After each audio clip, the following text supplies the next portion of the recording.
Hey guys, কি খবৰ? এইয়া টিংটিঙা ৰ'দ। এই ৰ'দত আমি পথাৰত আইছো।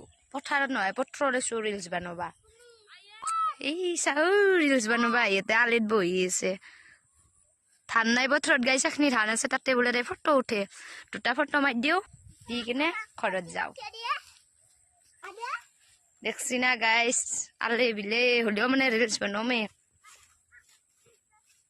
এইটো শুকনি দিগলি আৰু ইয়ে কাপোৰযোৰা কেনে লাগছে? কাপোৰযোৰা মোৰ নহয় গাইছ, মই যিমান কাপোৰ পিন্ধি ৰিলছ বনাওঁ একযোৰা কাপোৰ মোৰ নহয়। হ'লে মোৰ অহংকাৰ নাই, কাৰণ মই ভাল পাওঁ বেলেগৰ কাপোৰ পিন্ধি। কাৰণ মই ভিখাৰী আল্ট্ৰা প্ৰ' মেক্স। উপায় লাজ কৰিও লাভ নাই মৰলো।